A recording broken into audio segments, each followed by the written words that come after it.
En esta oportunidad abordaremos el tema de la energía eléctrica y queremos iniciarla con la siguiente frase.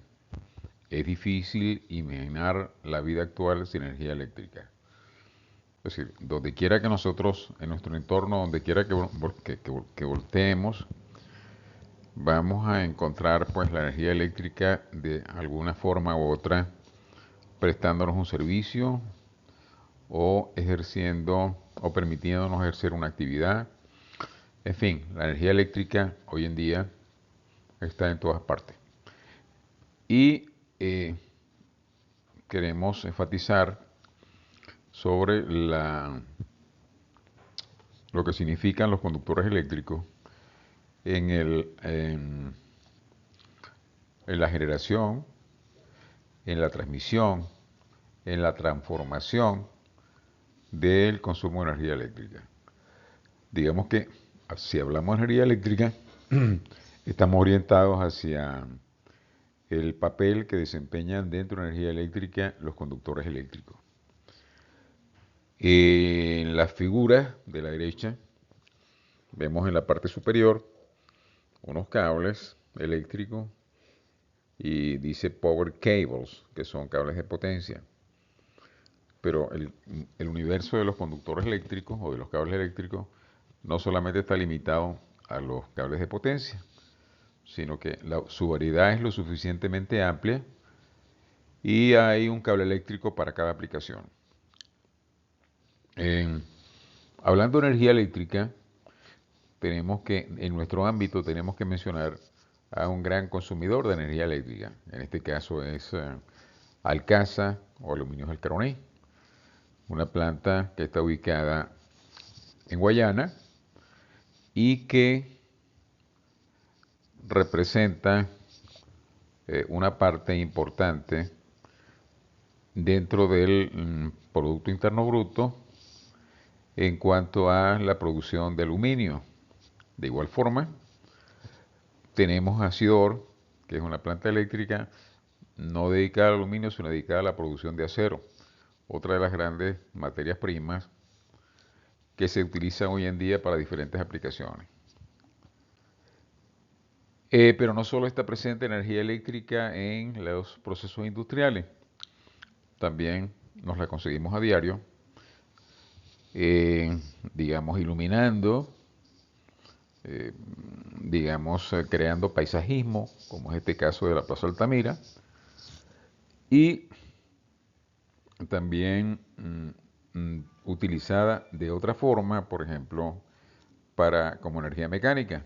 Aquí vemos el teleférico del Ávila, los vagones subiendo y bajando desde a una altura importante, y entonces eso se hace evidentemente por procesos mecánicos, pero producidos a su vez por energía eléctrica. Es decir, hay una transformación de energía eléctrica en energía mecánica para ser utilizada en esta aplicación particular.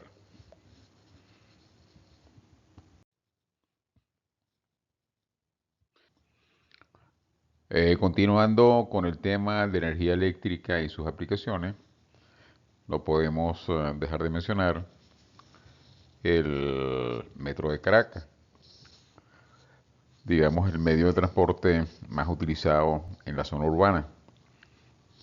Aquí los vagones se transportan movidos evidentemente por energía mecánica, que a su vez es producida por energía eléctrica, es decir, un nuevo caso de transformación. De igual forma tenemos el caso de los ferrocarriles del Valle del Tuy, el medio de transporte que se utiliza para trasladarse desde la Gran Caracas hasta los valles es utilizado por miles de personas, movido por energía mecánica, a su vez producida por energía eléctrica. Un caso muy visto en nuestro ámbito son los famosos balancines petroleros, que se utilizan es decir, que utilizan medios mecánicos para extraer el petróleo, también movidos por energía eléctrica que se transforma en energía mecánica. Aquí tenemos un caso de un cable eléctrico, de los cables llamados como cables subterráneos o cables submarinos, que sirve para llevar la energía eléctrica hasta estos balancines. Entonces aquí vemos de nuevo el papel de los cables eléctricos dentro de la producción industrial y particularmente en la extracción de petróleo. Pero no solamente la energía eléctrica está presente, digamos, en los aspectos industriales, sino que está presente en el hogar. Se utiliza para transformar aire caliente en aire frío, como el caso que vemos en la imagen, o para cocer los alimentos, o también para labores domésticas, como se ilustra en esta última imagen. Anteriormente nos habíamos referido a que Alcasa era un gran consumidor de energía eléctrica. Eh, Nos referiremos brevemente al proceso de fabricación para entender el por qué el consumo de energía eléctrica es tan elevada en este tipo de industrias. En la parte superior izquierda podemos observar la producción de aluminio desde el año 2001 hasta el 2015. Eh, digamos, viendo un poco a la ligera el proceso, nos conseguimos con que se inicia con la bauxita. La bauxita es un mineral, o mejor dicho, es un compuesto de minerales que se extrae del subsuelo y tiene la forma que se muestra la figura. En la parte de producción de aluminio podemos encontrar dos grandes procesos. Un proceso químico, donde realmente solamente intervienen reacciones químicas utilizando como acelerante la temperatura, y un segundo proceso electrolítico. En el proceso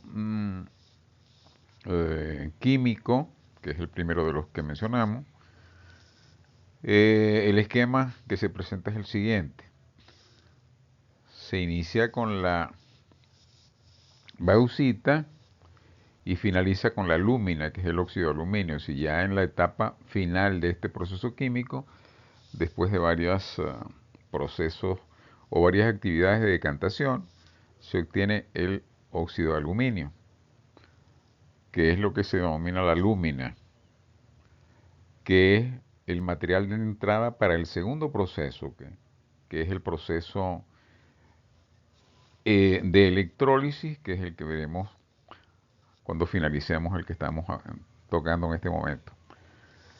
Digamos que se inicia evidentemente con la limpieza de la bauxita, pues, con el lavado para la extracción de barro y toda esa serie de cosas, y después la bauxita se tritura y se muele,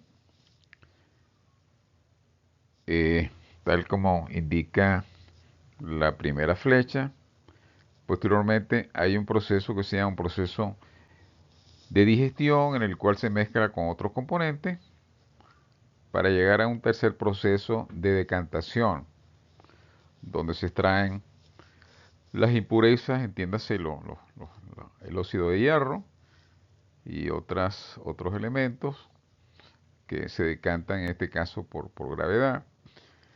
Y el polvo que se obtiene, perdón, la parte que se obtiene, que es el óxido de aluminio, se pulveriza y es lo que, y en este caso es la alúmina. Pues la alúmina es el resultado final de este primer proceso.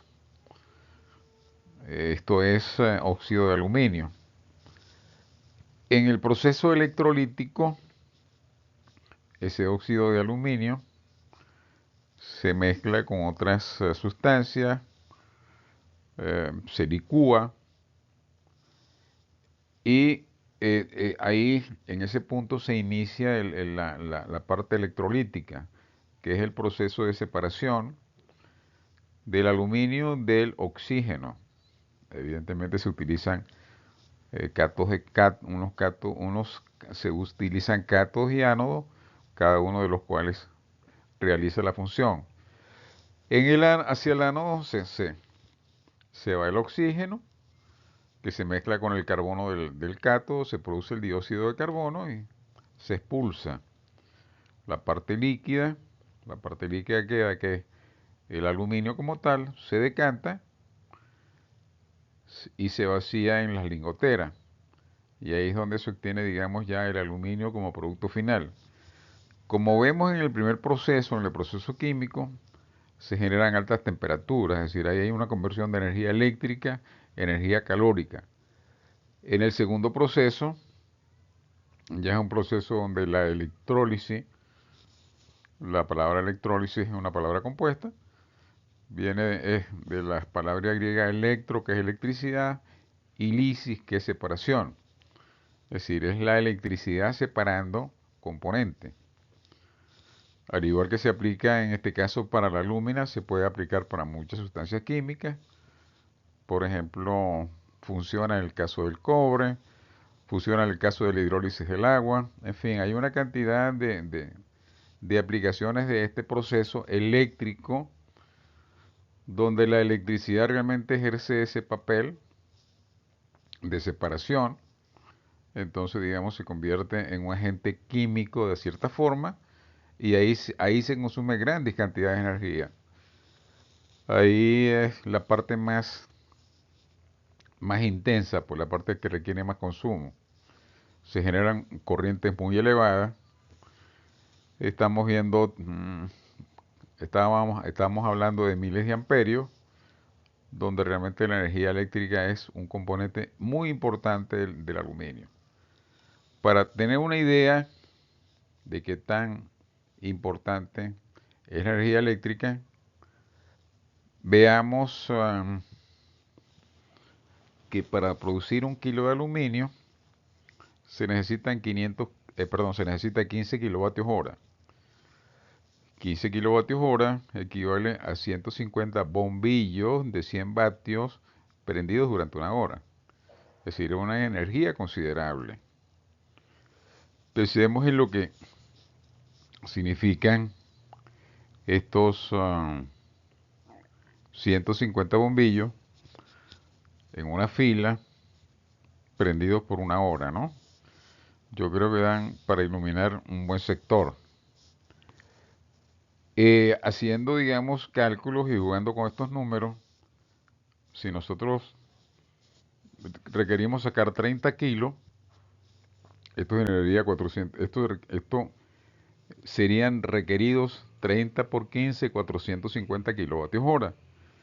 Es más o menos el consumo de electricidad de una familia normalmente, ¿no? Entonces vemos que es costoso, es decir, disponer de energía eléctrica es importante para poder producir aluminio. De hecho, los países que producen aluminio tienen que tener energía barata. Siguiendo con estos cálculos y, digamos, poniendo imaginación, si esa energía se fuese a comprar al costo, digamos, promedio de lo que cuesta energía en Europa, tendríamos que, al tener un valor de 15 centavos por kilovatio hora, la producción de estas 180.000 toneladas que aparecen en el gráfico producidas en el 2021 podrían costar 405 millones de dólares. Es una cifra que a todas luces es muy elevada. Evidentemente no sería rentable producir aluminio con un costo de energía de esa naturaleza, aunque se tuviese la bauxita. De ahí el hecho de tener energía barata. Si nosotros jugamos con los números y vemos que un kilo al multiplicar 15 centavos por 15 kilovatios hora nos da que solamente energía un kilo de aluminio costaría 2,25 dólares. Entonces es importante en este caso ver que aunque se tenga la bauxita, si no se tiene energía barata, no tiene sentido eh, producir aluminio porque el costo de energía a todas luces se ve desorbitante.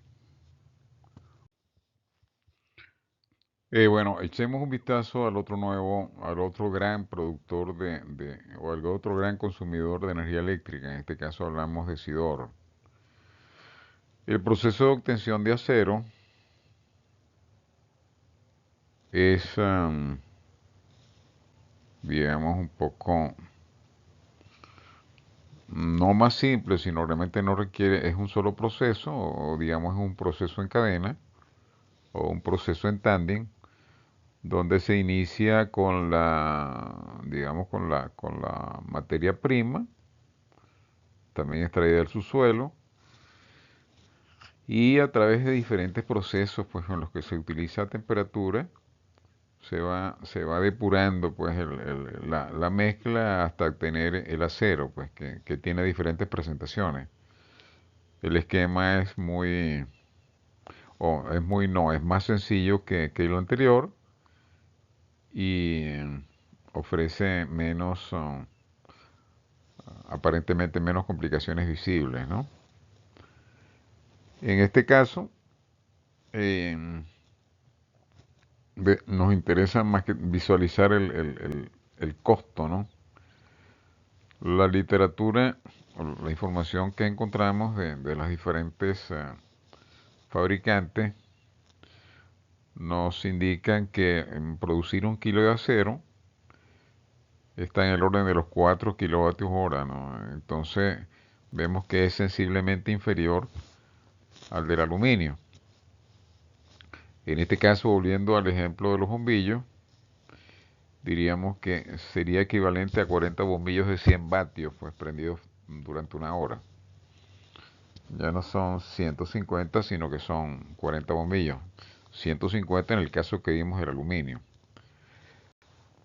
Y por ejemplo, el consumo que estábamos hablando de una familia promedio, que eran 450 kilovatios hora, sería el equivalente a producir 130 kilogramos de acero. Si calculamos valores, calculamos costos, ya en una forma, digamos, más puntual, eh, y las 180 mil toneladas de producción de Alcasa equivaldrían a 3.600 gigavatios hora por año. Recordemos que un megavatio son 1.000 kilovatios y un gigavatio son 1.000 megavatios.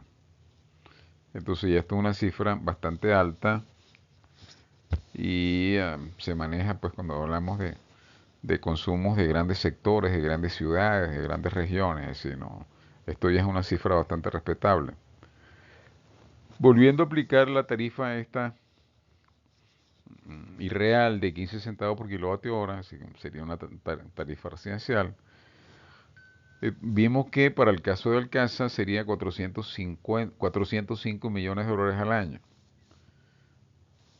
Si nosotros utilizamos las cifras que hemos encontrado de que el consumo anual de un per cápita está del orden de los 3.000 kilovatios hora, encontramos que con esta energía se podría alimentar una ciudad o a 1 millón de personas, pues.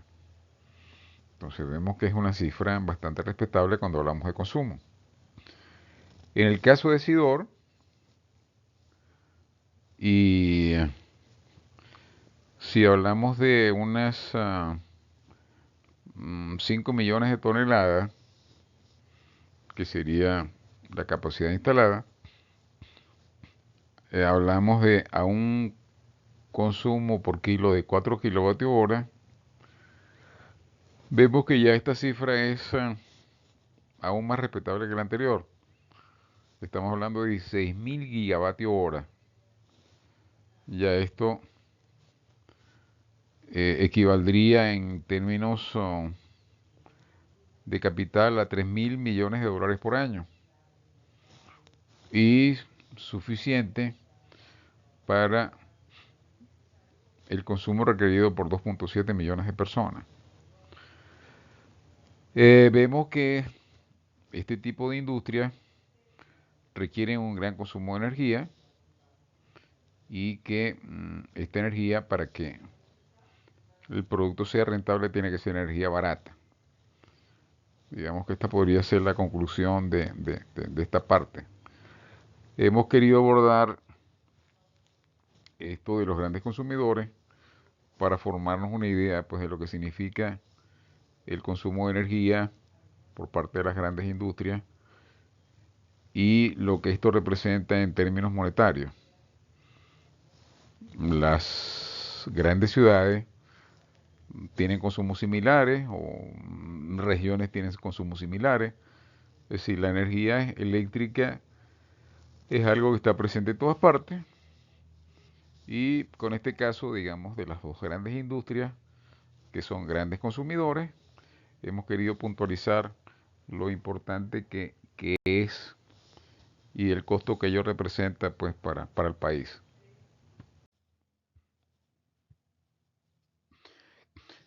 Hasta ahora hemos hablado de energía, hemos dicho que los conductores eléctricos, los cables eléctricos, tienen un papel de primer orden en la generación, en la transmisión y en la distribución de energía eléctrica.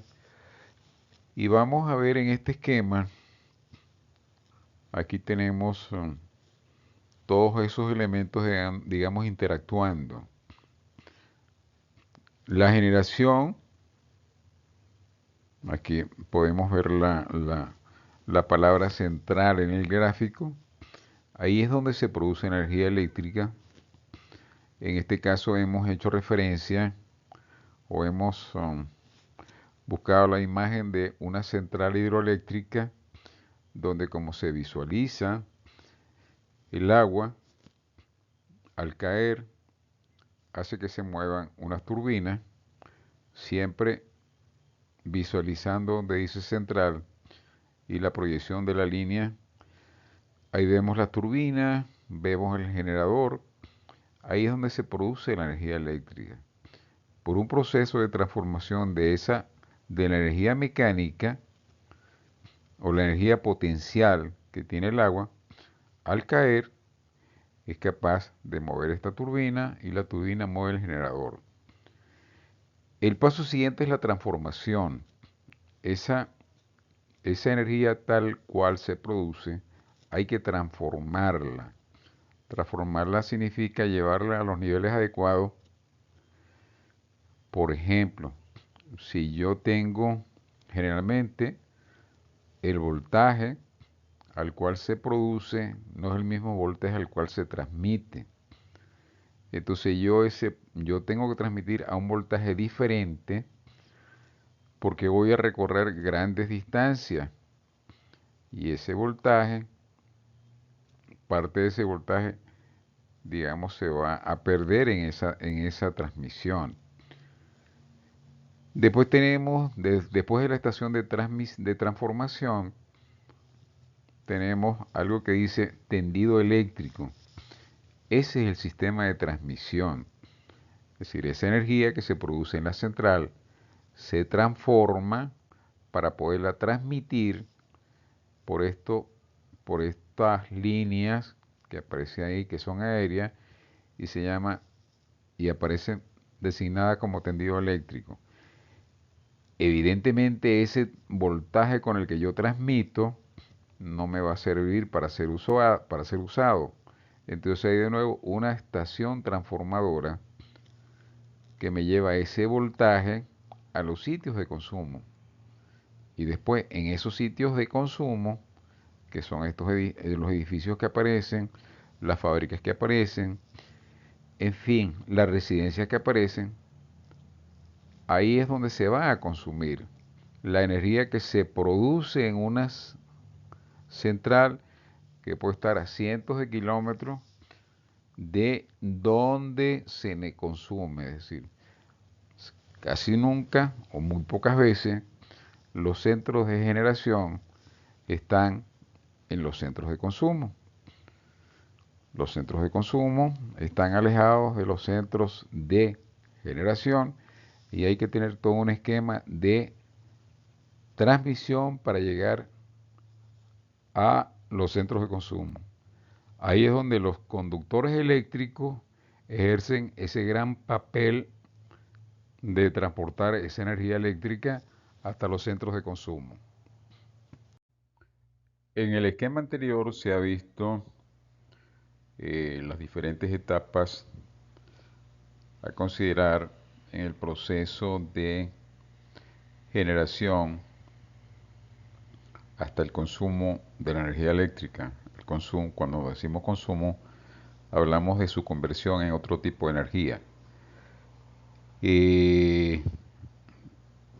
Veremos las diferentes etapas partiendo de la generación, la transformación, la transmisión, la distribución y la carga en nuestra realidad, en nuestro sistema. El Sistema Eléctrico Nacional, que se identifica con las siglas SEN, S-E-N, se muestra en la figura de forma esquemática, donde los diferentes colores representan el tipo de energía que se produce, el esquema de transmisión y los principales centros de consumo. Aquí vemos que en azul se identifican las centrales hidroeléctricas, es decir, donde se produce energía hidroeléctrica a partir del potencial del agua o de la energía potencial que tiene el agua. Los centros de carga se identifican en amarillo y las plantas termoeléctricas, es decir, aquellas que operan con combustibles fósiles, se identifica por este color morado. Las principales plantas hidroeléctricas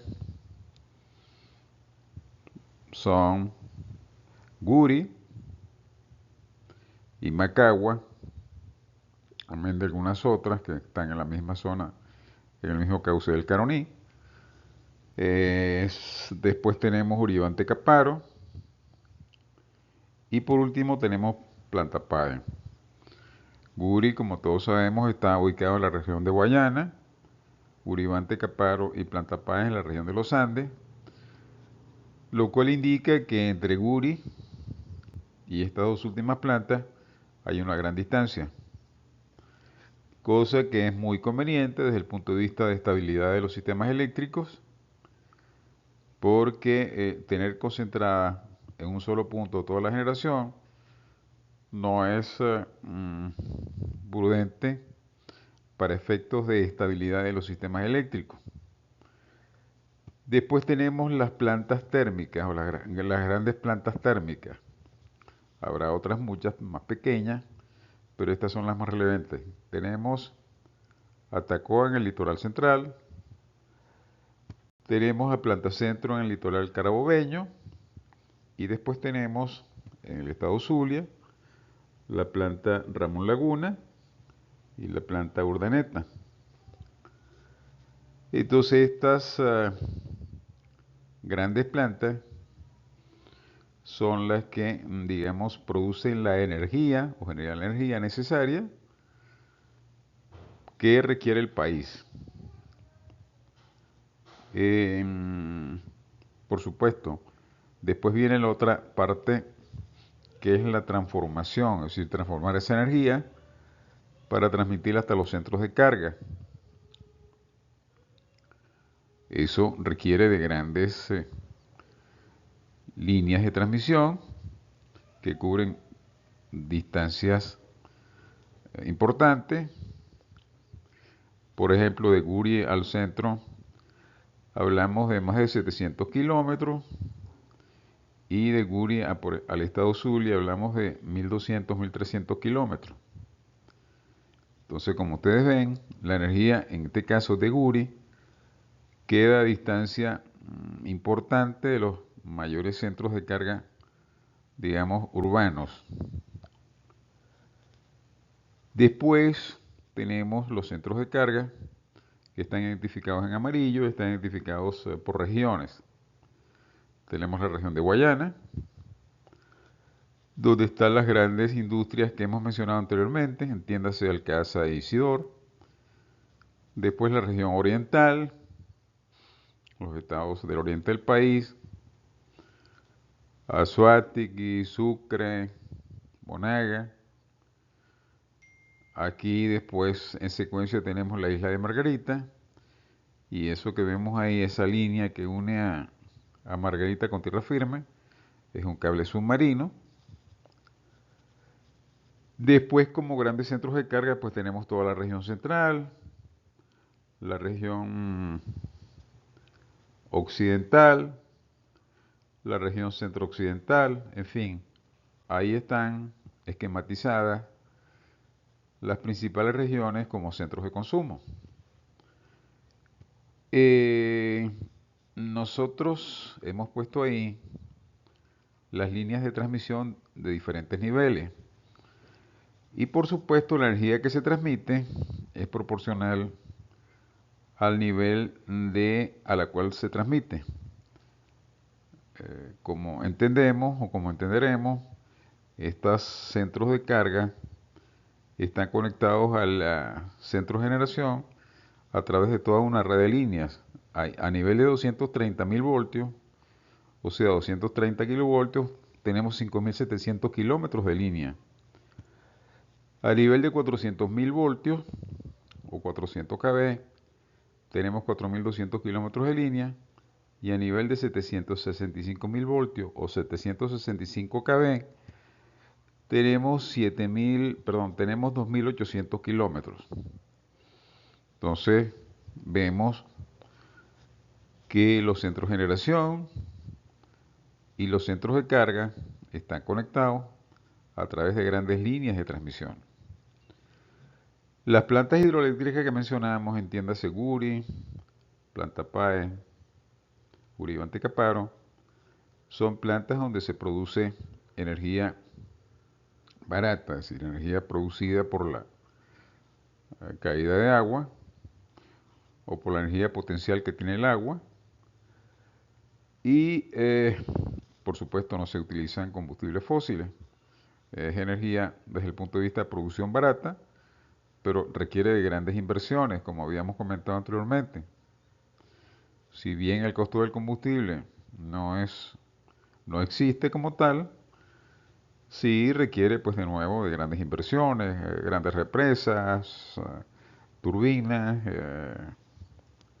etcétera. Son inversiones importantes.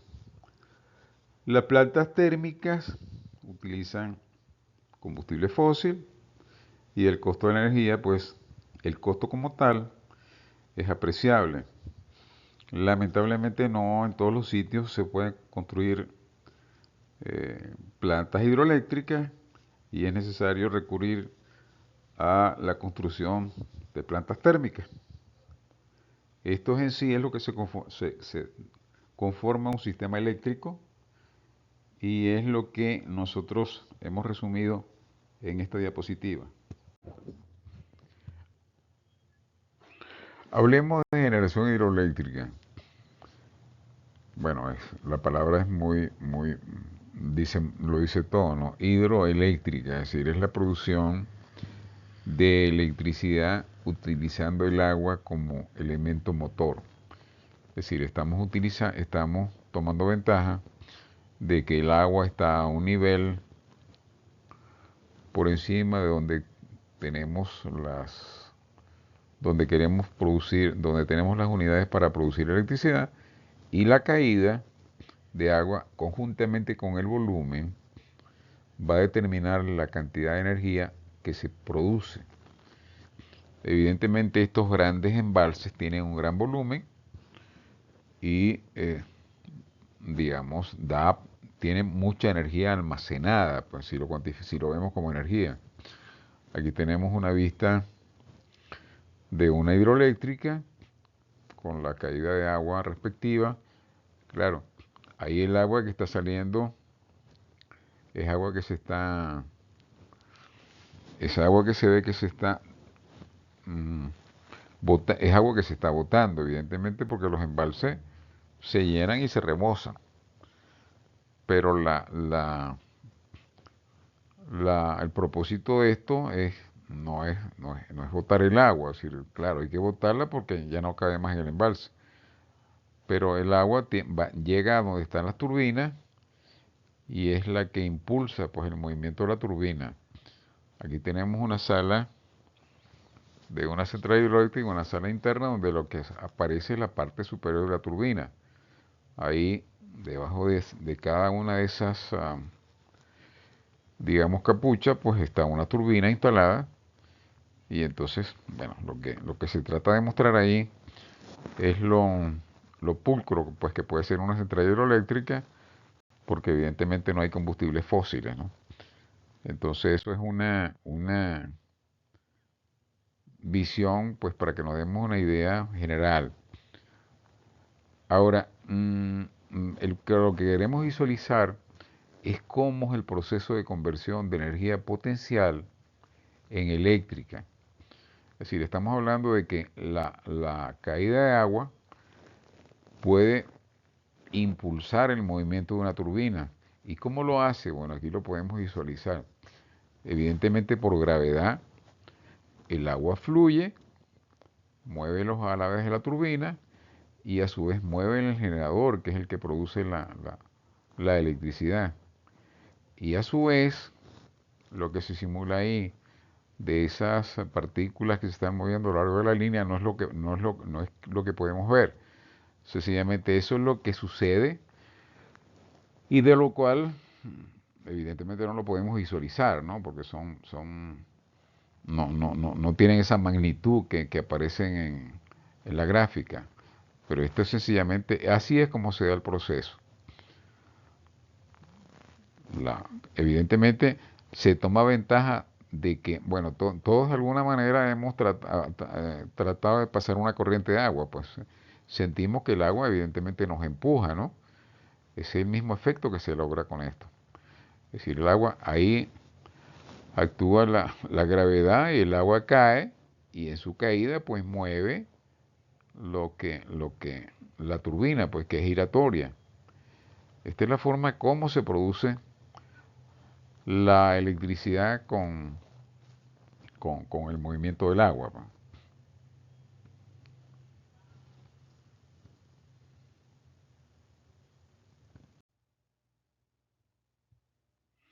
Aquí vamos a ver un poco más de cerca el acople del generador y la turbina y cómo se produce el mecanismo de rotación.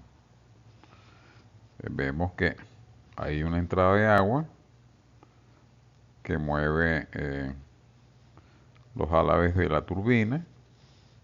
Evidentemente esa agua entra y sale de los álabes y la fuerza que ella tiene pues es la que impulsa el movimiento. Un poco más de cerca vemos los álabes como tales de la turbina, el acoplamiento entre la turbina y el generador a través del eje generador-turbina, el estator del generador y el rotor. Es decir, abajo el impulso del agua, la energía potencial, se convierte en energía de rotación de la turbina que se transmite al generador y ahí es donde se produce la generación de electricidad en este último. Es decir, vemos que hay una relación energía potencial del agua, energía rotacional de la turbina y energía eléctrica del estator. Es una perfecta combinación de transformación de energía. Veamos ahora cómo es el proceso de generación de energía eléctrica. Aquí se presenta un acople turbina generador de grandes proporciones. Se puede visualizar que la persona que aparece pues, luce diminuta frente a la estructura que tiene enfrente. Y volvamos al esquema que comentamos anteriormente, donde estaba la turbina, estaban los álabes de la turbina, que se movían producto del empuje del agua. Es decir, podríamos decir que la turbina, el principio de funcionamiento es muy sencillo, no hay mayores complicaciones.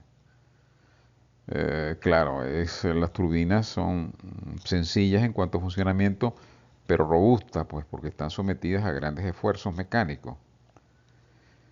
Esa turbina va acoplada al generador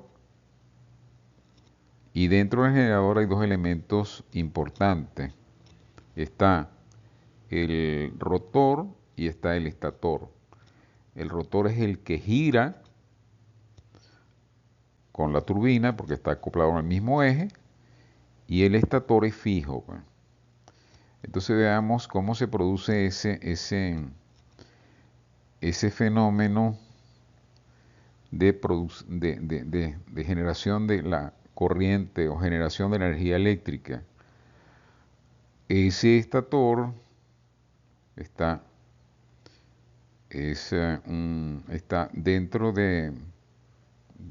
perdón, ese rotor está dentro de un campo magnético y al girar, porque lo hace girar la turbina, se produce una inducción dentro del campo giratorio.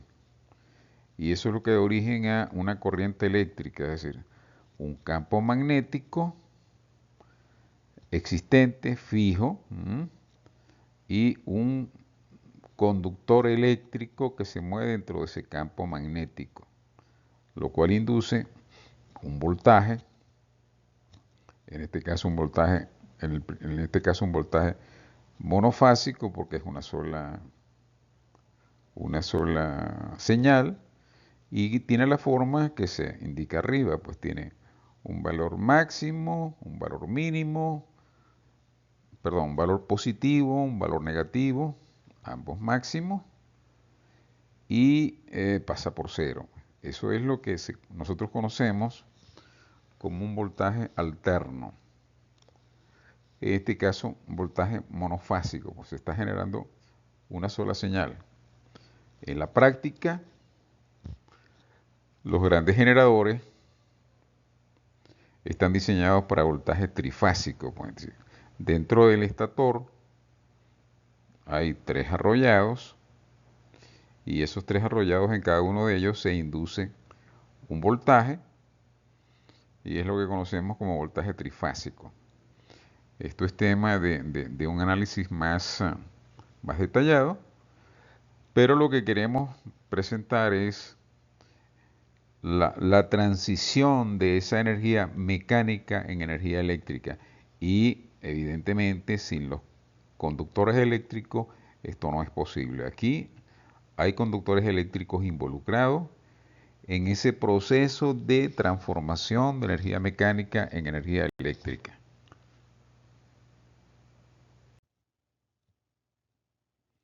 A fin de confirmar o reafirmar lo que hemos comentado sobre la presencia de los conductores eléctricos en el proceso de generación de energía eléctrica, eh, mm, volvemos a la imagen que hemos utilizado y nos ubicamos donde dice generador. Vamos a ver, digamos, cómo está configurado este generador, pues, de qué está compuesto. Lo visualizamos en esta diapositiva. Vemos que esa es la forma o esa es la visión o esa es la imagen de un gran generador donde vemos que hay alguien trabajando en la parte de instalación de todo el bobinado. Este bobinado son conductores eléctricos. Como habíamos mencionado anteriormente, ellos son los que permiten ese aprovechamiento de la energía mecánica para convertirla en energía eléctrica. Entonces, esta es una vista de un gran generador y específicamente la parte del estator, donde se genera, digamos, el voltaje que se induce por el movimiento de la turbina. Aquí podemos observar el tipo de producto que se utiliza en el bobinado de los generadores, en este caso, digamos, de los más pequeños, de los más sencillos. Esto es alambre esmaltado, es decir, es un conductor eléctrico de cobre al cual se le ha aplicado una capa aislante mediante un proceso pues particular para este tipo de producto. Después tenemos una pletina también esmaltada. Evidentemente la sección de esta pletina es mayor que la sección del alambre, porque la corriente que va a circular por esta pletina va a ser mayor que la del alambre. No obstante, los alambres son de diferentes calibres, dependiendo de la magnitud de lo que se esté hablando, es decir, de la magnitud de corriente. Y esta otra diapositiva, o esta otra imagen, perdón, representa las famosas pletinas empapeladas. El papel puede ser un excelente aislante con unas muy buenas propiedades, dependiendo de la aplicación que se le dé. Entonces esto es esquemáticamente el papel de los conductores eléctricos en la parte de generación de electricidad. Anteriormente habíamos conversado sobre la conversión de energía hidroeléctrica a energía eléctrica. No es la energía hidroeléctrica la única que se puede convertir en eléctrica. También sabemos de la conversión de energía térmica en eléctrica, es decir, energía en forma de calor o energía que se puede, que tienen la misma utilización de mover el generador a través de una turbina. Una configuración diferente, pero es también una conversión de energía. La figura representa una conversión de energía térmica en eléctrica. La fuente de calor puede ser de cualquier naturaleza. Aquí hemos utilizado una imagen donde el combustible es combustible nuclear y en primer lugar ese combustible nuclear es el que genera el calor. También puede ser combustible fósil o de cualquier otra naturaleza, es decir, el propósito es generar calor. Es decir, la fuente de calor es el inicio de todo esto. Ahora, ese calor se le debe transmitir a, a algún tipo de elemento que sea capaz de absorberlo y aumentar su energía cinética. En este caso es el agua. Esa agua que aparece ahí, aparece en una figura, en un circuito azul, donde se tiene asociada la palabra caldera, porque realmente podemos compararlo con una caldera donde esté agua hirviendo. Esa temperatura del agua, esa alza de temperatura del agua hace que se genere vapor de agua. Evidentemente el vapor de agua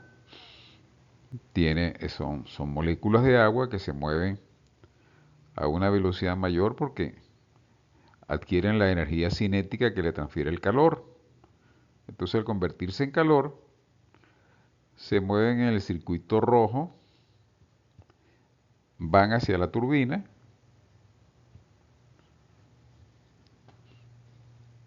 señalada ahí con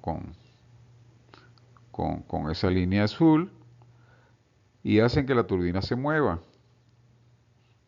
esa turbina, al moverse, tiene el mismo efecto que tiene el efecto de la turbina movida por agua. Por eso no vamos a entrar en detalles sobre el generador, porque el generador, digamos, tiene el mismo principio de funcionamiento. Entonces, revisando el circuito, o revisando lo que hemos, la imagen de la figura, tenemos la fuente de calor, puede ser cualquier mecanismo que genere energía térmica partiendo de la nuclear hasta la fósil y quizás otras fuentes que puedan generar calor como tal, se transmite al agua que aparece identificada por el circuito azul. Esa agua se convierte en vapor, mueve la turbina, pasa por la turbina, se enfría y de nuevo se integra al circuito para cerrar el ciclo del agua. El principio es el mismo. Ahí en la figura lo más lo que aparece adicional es lo que dice Power Lines, indicándonos que la energía que se produce durante ese proceso se transmite pues a los centros de consumo. Pero básicamente el generador tiene las mismas características, funciona exactamente igual. Lo único que varía es el tipo de energía que estamos utilizando para convertirla en energía eléctrica.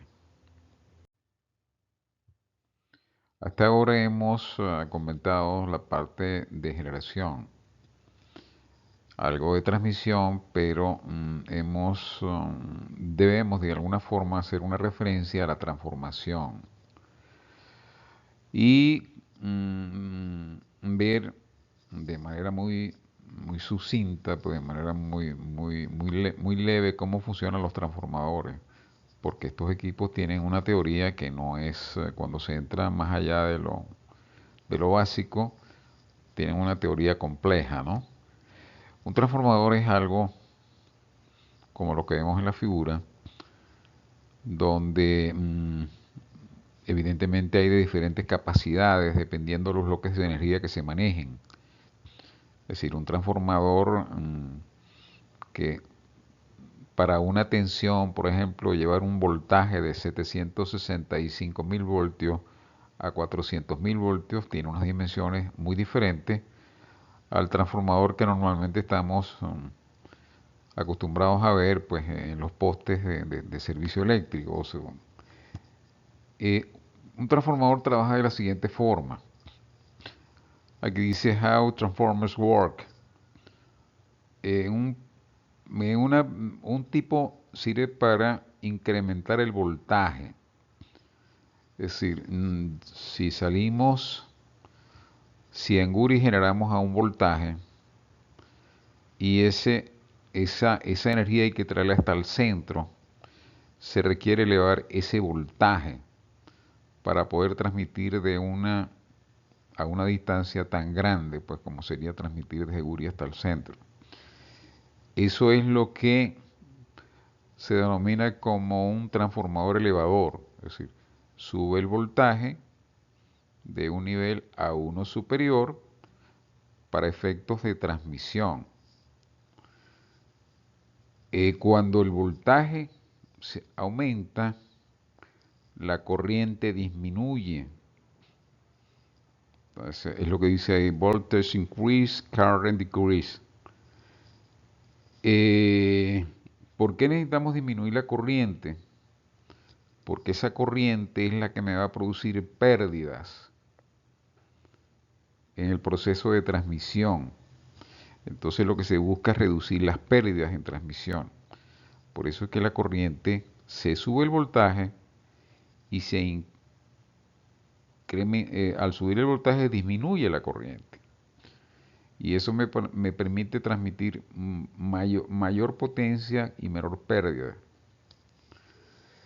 Después tenemos el voltaje, el transformador, digamos, reductor. Es decir, que llego con un alto voltaje, el transformador, el reductor es el de la segunda imagen, llego con un voltaje elevado y ese voltaje no lo puedo utilizar, tengo que reducirlo para utilizarlo en las cargas. Pues nadie utiliza equipos de alto voltaje para funciones ordinarias. En este caso yo estoy disminuyendo el voltaje, pero aumentando la corriente. Así. Entonces eso es lo que se llama un step down transformer. En este caso el voltaje disminuye y la corriente aumenta. En otras palabras, los transformadores son elementos de acople que me permiten transmitir, cuya presencia me permite transmitir grandes bloques de energía con menor pérdida y en su punto de uso me permite disminuir el voltaje de trabajo para facilitar las características de los equipos. Es decir, nadie puede concebir un bombillo de un voltaje tan elevado o un electrodoméstico de voltaje elevado. Entonces el papel de los transformadores es ese, pues transmitir la energía que reciben, transformarla, no la energía como tal, la energía en teoría es la misma, pero llevarla a niveles que sean aceptables, que sean razonables, que el usuario pueda manejar sin mayores peligros.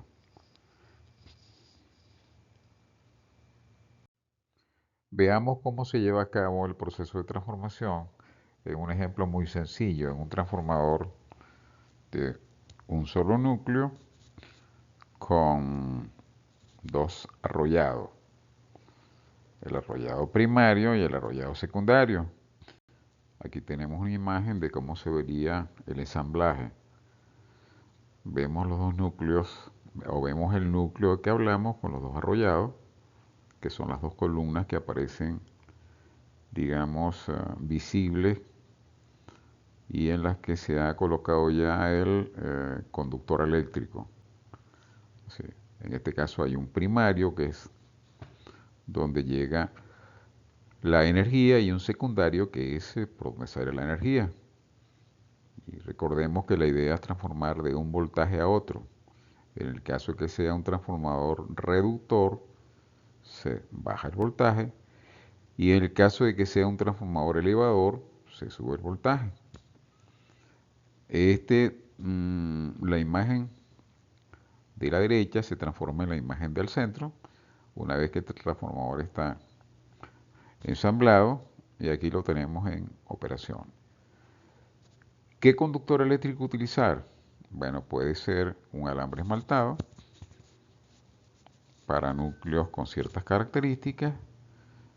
El calibre del alambre esmaltado va a depender de la energía que se quiera transformar y del medio en que se instala el transformador, ya sea en aire, ya sea con cualquier otro líquido. Porque también los transformadores tienen ciertos líquidos que permiten su enfriamiento. Porque cuando por ellos circula corriente, evidentemente, como todo conductor eléctrico, tiende a calentarse. O puede haber sido pletinas empapeladas. Es decir, pues, conductores, digamos, que están aislados con papel, que es un excelente aislante para ciertas condiciones. Mientras que el alambre esmaltado es un recubrimiento que se coloca con un proceso a ciertas temperaturas y el recubrimiento tiene algunas otras propiedades que son importantes para la aplicación que se le vaya a dar. Entonces aquí vemos el papel de los conductores eléctricos en la parte de transformación. Esta transformación o estos transformadores los existirían o no se podrían construir sin la colocación o sin la utilización de conductores eléctricos. Hablemos de la transmisión aérea. Si la transmisión aérea es aquella que se lleva a cabo a través de líneas aéreas de transmisión. Eso permite transmitir grandes bloques de energía cuando se pueden hacer, digamos, construcciones de líneas a campo abierto, si no hay obstáculo. Entonces estas líneas permiten transmitir grandes bloques de energía y las podemos visualizar en las zonas del país donde no hay ningún obstáculo pues, para su instalación. Estas líneas aéreas, se, para la, estas líneas aéreas se utiliza generalmente cables de aluminio, tal como el que se muestra en la figura, y el calibre del cable eléctrico va a depender de la cantidad de energía que se quiera transmitir. Es decir, en la medida que se transmite más energía, aumenta la sección del conductor. Aquí están, dentro de este rango, están todas las líneas que hablamos anteriormente, de 765 kV, de 400 kV, de 230 kV. Son transmisiones que se hacen aéreas, es decir, ¿por qué? Porque, bueno, desde el punto de vista de economía, es mucho más razonable hacerlo mediante este sistema porque los costos, digamos, de otra forma serían muy elevados. Al igual que hay grandes líneas aéreas, pues también hay líneas más pequeñas. También volviendo a hacer énfasis en que depende del trayecto pues que se vaya a cubrir, ¿no? Para este caso, pues se utilizan conductores más delgados porque los bloques de energía no son tan grandes como en el primer caso. También se usan líneas aéreas recubiertas, así conductores recubiertos. Eso con el propósito de generar seguridad y en muchos casos evitar, digamos, sacrificar la vegetación. En términos generales, pues esto es lo que se puede hablar a grosso modo de las líneas aéreas. Continuando con el tema de la transmisión de energía aérea por líneas aéreas, podemos ver algunas situaciones cercanas a los centros urbanos donde se, se, se arriesgan personas, se arriesgan equipos. Tal es el caso de la figura de la derecha, donde se ve una torre de energía eléctrica circundada por plantaciones y la gente pues trabajando normalmente en un espacio que no ofrece las condiciones mínimas de seguridad. O este otro caso, donde vemos que una línea aérea está muy cerca pues, de sitios residenciales y el riesgo pues está ahí siempre presente. Otro caso que nos llama la atención es este otro donde se ven una serie de conexiones a la línea, evidentemente conexiones ilegales, donde sin ninguna condición segura pues se toman y se derivan cables eléctricos para alimentar equipos, para luminarias y otras aplicaciones sin el mínimo de contemplación de las reglas mínimas que se deben observar. En las zonas urbanas no es posible transmitir la energía eléctrica por líneas aéreas. Por ello se recurre a los cables subterráneos. Entonces tenemos una transmisión de energía eléctrica de manera subterránea o de manera soterrada. Evidentemente, la complejidad de estos conductores eléctricos o de estos cables eléctricos es mucho más alta que la transmisión que se hace vía aérea. La transmisión vía aérea, digamos, el aislamiento se lo proporciona pues la cadena de aisladores que la separan de la torre y el aire pues que circunda la línea, por supuesto manteniendo una altura lo suficientemente adecuada como para que no haya cortocircuito. En el caso de los cables subterráneos, ese aislamiento se lo proporciona un material especial con el cual se aísla el cable.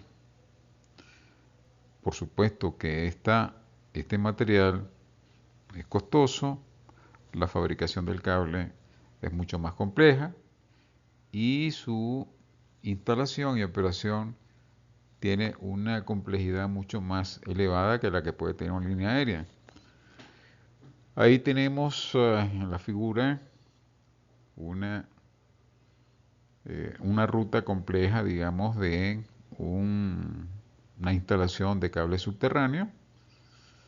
Vemos una gran cantidad de conductores, lo cual implica que la energía que se transmite por ahí debe ser elevada. Aquí tenemos algo más simple, donde apenas se ven los tres conductores.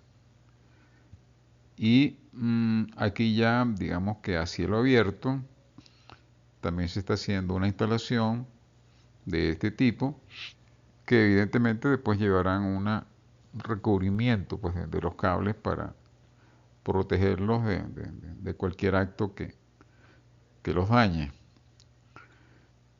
Eh, la, la,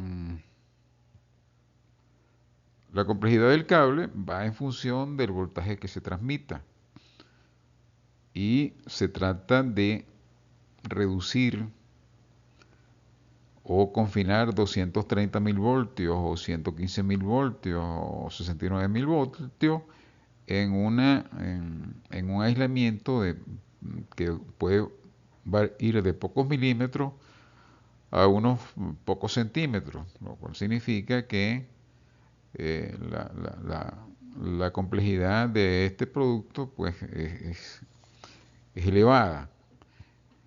Eh, Podemos tener variantes, muchas de las cuales pues no mencionaremos, pero en este caso vemos un cable que se está instalando y un corte pues de lo que es este cable internamente. Vemos que se trata de un cable tripolar que tiene tripolar porque las tres fases van en una sola envoltura. Evidentemente cada fase tiene su propio aislamiento y eso conlleva a un proceso de ensamblaje que no es fácil pues llevar a cabo. Por otro lado, aquí tenemos uno monopolar, que significa que no hay, cada fase es independiente y por ejemplo si se va a instalar un sistema trifásico, se colocan tres conductores en el mismo ducto. Hasta el momento hemos hablado de la transmisión de energía vía aérea, es decir, vía aérea, nos referimos a líneas aéreas o vía subterránea a través de los cables subterráneos. Pero también es importante mencionar que se requiere en algunas oportunidades y en algunos sitios la transmisión de vía submarina de la energía eléctrica.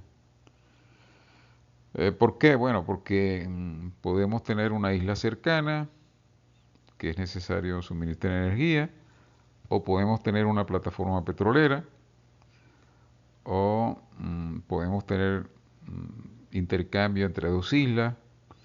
Es decir, en algunas oportunidades es necesario de transmitir energía entre dos puntos entre los cuales media el mar o un lago, y aquí es donde los cables submarinos cumplen su papel importante. Aquí aparece la imagen de un cable submarino. Es un cable con una estructura mecánica muy sólida porque debe estar o está expuesto a daños mecánicos, producto de algún peso que caiga en la superficie y dañe su interior. En fin, la protección mecánica aquí es un elemento muy importante a considerar. Aquí aparece de nuevo la imagen ya del cable, pero eh, con un corte mostrando cada uno de los elementos que lo componen. Básicamente es como el resto de los cables de, de medio o alto voltaje, pero en este caso, si nos ponemos a observar la capa más externa, que es la chaqueta, inmediatamente antes de la chaqueta hay unos alambres que son de acero y forman parte del esquema de protección. Aquí tenemos el caso anterior, era un caso de un cable monopolar, es decir, una sola fase, pero ya aquí tenemos un cable trifásico, es decir, están las tres fases dentro de la misma envoltura y seguimos observando la misma protección mecánica que mencionamos antes. Aquí se visualiza también que además de las tres fases hay otros conductores y esos conductores sirven para llevar simultáneamente no energía eléctrica sino señales, y entonces ya entramos ahí en el campo de las comunicaciones, que será objeto de otro tema. Un tercer cable o una tercera imagen de un cable, ya digamos con mayor protección mecánica. Ya las capas externas es decir, hay varias capas, buscando mayor protección mecánica que en los casos anteriores, y también es tripolar porque aparecen las tres fases. En fin, el campo de los cables submarinos es complejo, es amplio y requiere de tecnología y equipos especiales para fabricarlo. Nos hemos referido anteriormente al papel de los conductores eléctricos en la parte de generación, transformación, transmisión de energía eléctrica. Ahora, ¿energía eléctrica para qué? Esa energía eléctrica se transforma en otros tipos de energía y ahí es donde nosotros realmente ubicamos los centros de consumo. Es decir, la energía eléctrica como tal se convierte en otro tipo de energía que podamos sentir, que podamos visualizar, que podamos disfrutar.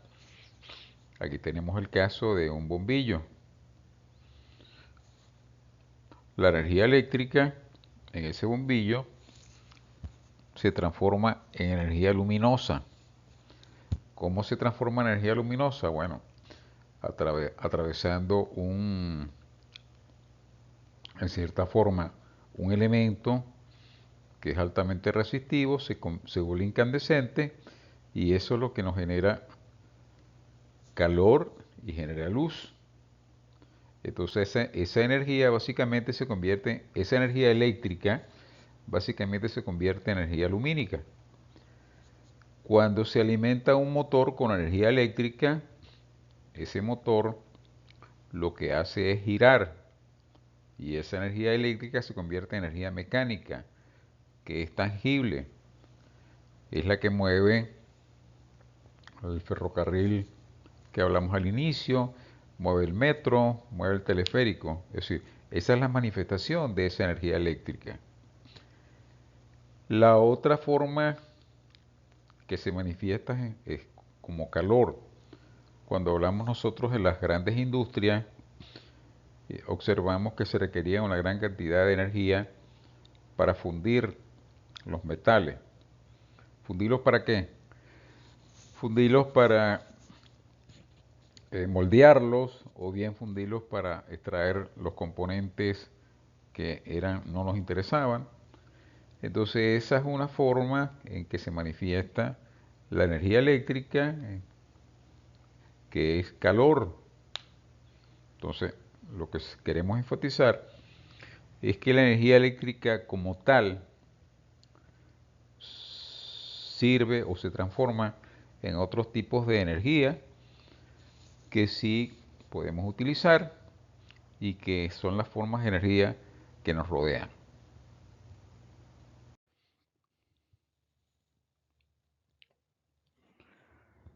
Hemos visto la aplicación o la utilización de los conductores eléctricos en lo que se refiere a la generación, transmisión y distribución de energía eléctrica, también en la transformación. Ahora bien, de, el, evidentemente hemos visto que estos tienen características diferentes, lo que implica que para cada aplicación debe haber un conductor eléctrico o un cable eléctrico.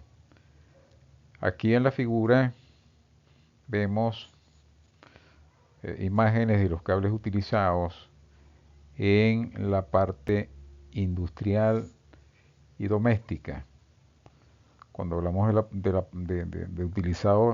utilizados en la industria, nos referimos a todos aquellos cables pues, que están en la fábrica, que sirven para alimentar motores, que sirven para alimentar generadores, que sirven para transportar energía de un punto a otro, para las diferentes aplicaciones que se pueden tener en la industria.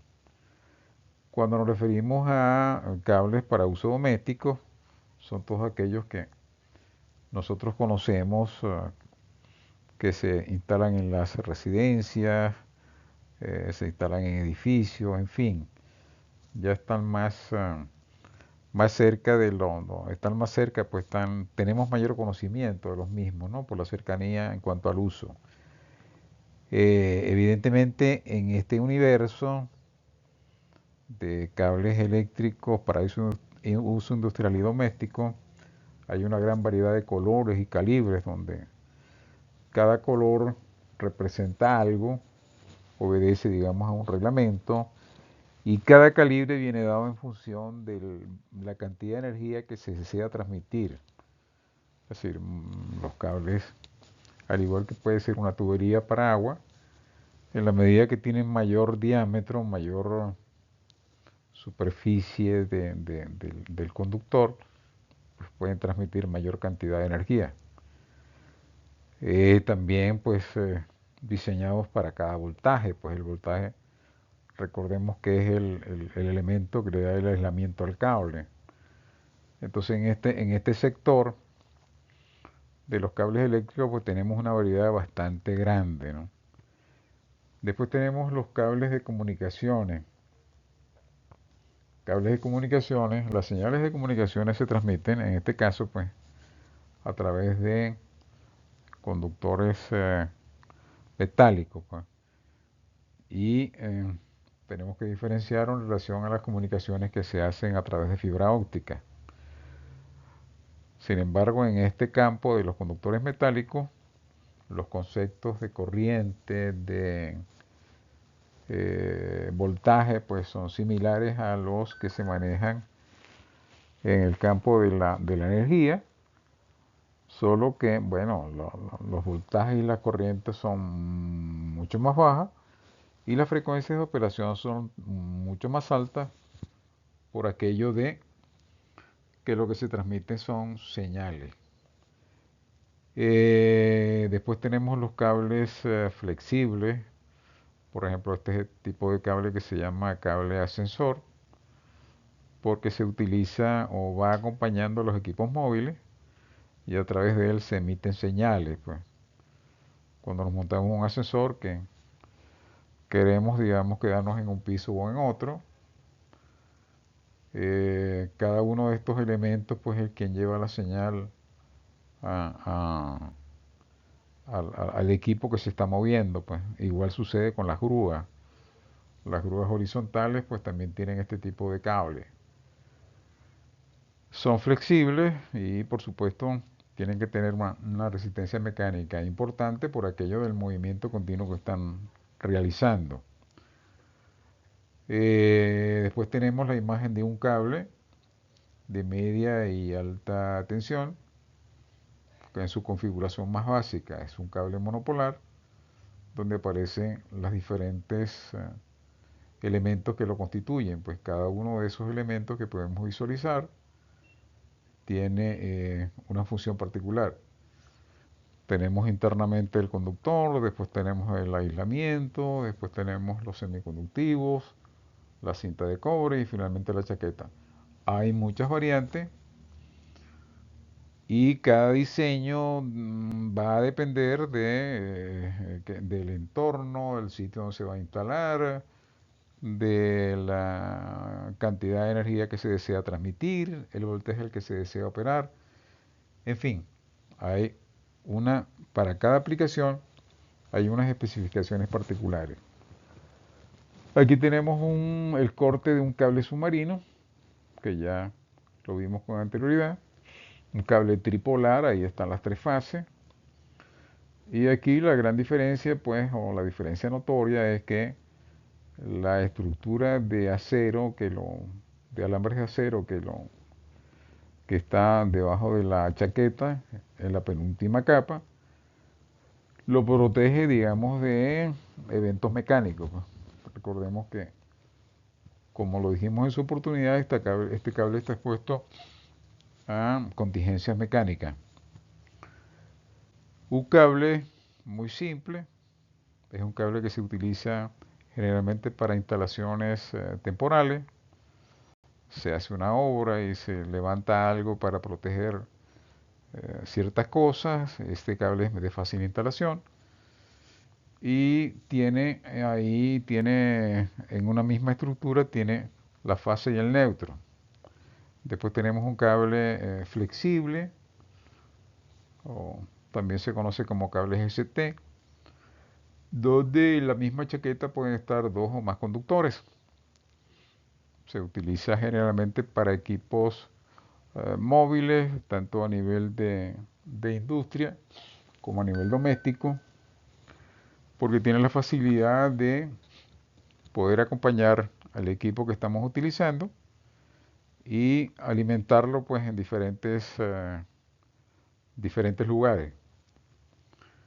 Este es un cable, digamos, diseñado para trabajar bajo friso, donde digamos su estructura, su chaqueta es resistente a humedad y otros agentes que lo puedan dañar.